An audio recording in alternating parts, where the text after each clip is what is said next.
NIS DElEd के समस्त साथियों का स्वागत है आपके अपनी YouTube channel MKS teaching point में। साथियों, ऑनलाइन शिकायत बड़ा खुलासा आ गया। ऑनलाइन जवाब, सेवा नियमावली में शैक्षिक योग्यता के रूप में एनआईएस डीएलएड का उल्लेख नहीं, ऐसा क्यों? और साथ ही बात करेंगे सुप्रीम कोर्ट के जजमेंट का भी जिक्र किया गया है, जो साथियों जवाब आया है। तो क्या ये जवाब है, क्या इसका निष्कर्ष निकल कर आ रहा है, एनआईएस डीएलएड अभ्यर्थियों के लिए किस प्रकार से महत्वपूर्ण है, ये सभी महत्वपूर्ण जो है निष्कर्षों पर इस वीडियो के माध्यम से चर्चा करेंगे। निवेदन करेंगे वीडियो को अंत तक देखें और सभी साथियों को शेयर करें। जो साथी चैनल पर पहली बार विजिट कर रहे हैं तो कृपया चैनल को सब्सक्राइब करके बेल आइकन जरूर प्रेस कर लें। जी हाँ साथियों, यहाँ पर देखेंगे ये महत्वपूर्ण जो है शिकायत ऑनलाइन माध्यम से की गई और साथियों ये शिकायत का एक ही उद्देश्य था कि एनआईएस डीएलएड की वैधता को लेकर के निष्कर्ष निकल कर आ सके। पूरी साथियों खबर इस वीडियो में आपको मिलेगी और क्या कुछ ये मामला है और क्या कुछ प्रत्युत्तर आया है।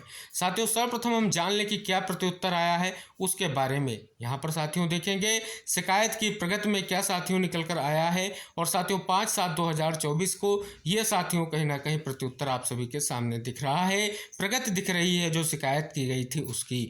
लिखा गया वर्तमान में सहायक अध्यापक प्राथमिक के सीधी भर्ती से रिक्त पदों को भरे जाने के संबंध में सेवा नियमावली में निर्धारित शैक्षिक प्रशिक्षण अर्हता में एनआईओएस डीएलएड का उल्लेख नहीं है। प्रश्नगत प्रशिक्षण के संबंध में माननीय सर्वोच्च न्यायालय द्वारा याचिका खारिज की गई है और प्रकरण मांग से संबंधित है। यानी साथियों बात कर ले जो सीधी भर्ती रिक्त पदों पर हो रही है, कहीं ना कहीं स्पष्ट तौर पर जो सेवा नियमावली है उसके लिए जो है उसमें शैक्षिक योग्यता के रूप में एनआईएस डीएलएड का जो है उल्लेख नहीं है। और माननीय सर्वोच्च न्यायालय ने इस परिप्रेक्ष्य में पहले ही फैसला दे दिया है। यानी साथियों ये बात हो रही है उत्तराखंड में जो आपकी प्राथमिक भर्ती के परिप्रेक्ष्य में है साथियों, और उसी के परिप्रेक्ष्य में कहीं ना कहीं ये शिकायत की गई और उसका ये जवाब निकल कर आ रहा है। साथियों ऐसा क्यों, सेवा नियमावली का उल्लेख क्यों किया गया और शैक्षिक अर्हता के रूप में एनआईएस डीएलएड का उल्लेख क्यों नहीं है, इस पर आइए चर्चा करते हैं। जी हाँ साथियों, आप सभी के सामने एक महत्वपूर्ण खबर है। इस खबर से कहीं ना कहीं जो ये प्रत्युत्तर आया है इसका जो है निष्कर्ष निकलेगा। देख सकते हैं साथियों यहाँ पर लिखा गया है प्रदेश में प्राथमिक विद्यालयों के सहायक अध्यापकों की 3000 से अधिक पदों पर होने वाली भर्ती के लिए सभी जिलों में एक ही दिन काउंसलिंग होगी। साथियों ये पुरानी खबर है और उसके बाद साथियों भर्ती के बारे में भी कहीं ना कहीं स्पष्ट हुआ है, वो भी हम आपको अवगत कराएंगे। लेकिन साथियों यहाँ पर जो है सबसे बड़ी बात क्या निकल कर आ रही है कि शिक्षक भर्ती के लिए स्पष्ट तौर पर काउंसलिंग की बात भी की गई। और साथियों जो महत्वपूर्ण तथ्य हैं आइए उस पर बात करते हैं। लिखा गया है शिक्षा विभाग की ओर से बेसिक शिक्षकों की सेवा नियमावली में बदलाव किया गया है, जिसके बाद अब होने वाली भर्ती में बीएड और एनआईएस डीएलएड करने वाले अभ्यर्थी आवेदन नहीं कर सकेंगे। तो देख सकते हैं साथियों यही जिक्र जो है आप सभी लोगों के लिए जो ये प्रत्युत्तर आया है उसमें स्पष्ट किया गया है कि जो सेवा नियमावली है उसमें बदलाव कर दिया है, जिसमें ना तो बीएड जो कैंडिडेट हैं वो और ना ही एनआईएस डीएलएड के कैंडिडेट जो है यहाँ पर आवेदन कर सकेंगे।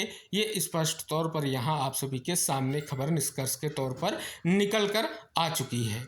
और साथियों यहाँ पर केवल वही जो है अभ्यर्थी पात्र होंगे जो जिला शिक्षा एवं प्रशिक्षण संस्थानों से डीएलएड कर चुके हैं, अभ्यर्थी ही शिक्षक भर्ती के लिए पात्र होंगे। तो ये देख सकते हैं साथियों ये नियमावली का जो है कहीं ना कहीं जो उल्लेख किया गया है, शैक्षिक प्रशिक्षण योग्यता का उल्लेख किया गया है, उसके बारे में यहाँ से साथियों सीधे तौर पर स्पष्ट हो रहा है कि ये कहीं ना कहीं उल्लेख वहाँ पर किया गया है। आप सभी को पता है उत्तराखंड की ही प्राथमिक शिक्षक भर्ती से जुड़ा हुआ ये मामला था, जिसमें आप सभी को पता है पहले एनआईएस डीएलएड को शामिल किया गया था और उसके बाद एनआईएस डीएलएड को शामिल नहीं करने का फैसला लिया गया, जिसके बाद मामला हाई कोर्ट में गया। हाई कोर्ट में जो है एनआईएस डीएलएड के अभ्यर्थियों को एक जो है निष्कर्ष के तौर पर एक जीत सुनिश्चित हुई कि उनको भर्ती में मौका मिले। लेकिन साथियों इसके बाद मामला जो है सुप्रीम कोर्ट गया और सुप्रीम कोर्ट में जो जजमेंट आया जिसके भी यहाँ पर एनआईएस डीएलएड को प्राथमिक शिक्षक भर्ती के लिए वैलिड नहीं माना गया। ये सभी तथ्यों का यहाँ पर जो है प्रत्युत्तर में जिक्र निकल कर सामने आ रहा है। अब साथियों यहाँ पर भी लिखा गया है कि इन वजहों से विवादों में रही शिक्षक भर्ती। प्रदेश के प्राथमिक विद्यालय में शिक्षकों की भर्ती पूर्व में राष्ट्रीय मुक्त विद्यालयी शिक्षा संस्थान NIST से DLED diploma in elementary education कर चुके उम्मीदवारों को लेकर के विवादों में रही। सरकार ने पहले इन अभ्यर्थियों को शिक्षक भर्ती में शामिल किया।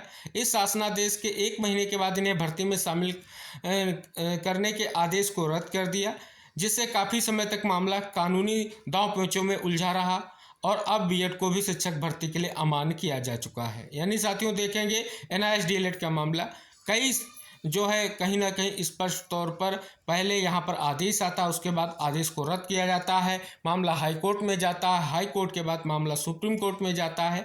तो ये सभी जो पैरवी हुई इनके कारण जो है ये शिक्षक भर्तियाँ प्रभावित हुई और उसके बाद साथियों अब जो है सेवा नियमावली में परिवर्तन किया जा चुका है, जिसका उल्लेख साथियों किया गया है। तो साथियों यहाँ पर देखेंगे जो ये महत्वपूर्ण कहीं ना कहीं स्पष्ट तौर पर आप सभी लोगों के लिए जो ये निष्कर्ष निकल कर आ रहा है, कहीं ना कहीं ये NIST DLED अभ्यर्थियों के लिए ये प्रत्युत्तर बहुत ही महत्वपूर्ण है।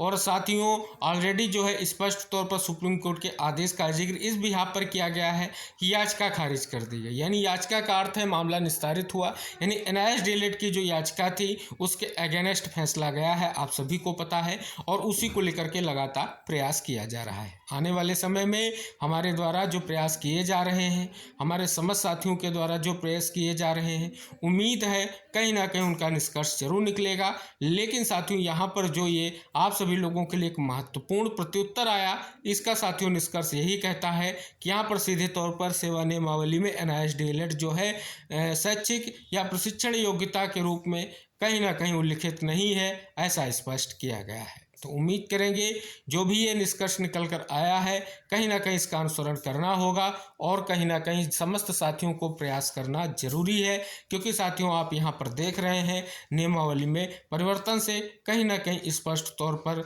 सीधे तौर पर ये निष्कर्ष निकल कर आ रहा है। तो साथियों NIST DLED से संबंधित जो भी महत्वपूर्ण सूचनाएं हैं हम वीडियो के माध्यम से आप तक शेयर करते हैं। उम्मीद करेंगे सभी साथी हमारे चैनल से जुड़ेंगे और इस वीडियो को अन्य साथियों तक शेयर करेंगे। तो मिलते हैं नेक्स्ट अपडेट के साथ, तब तक के लिए बाय बाय, टेक केयर साथियों।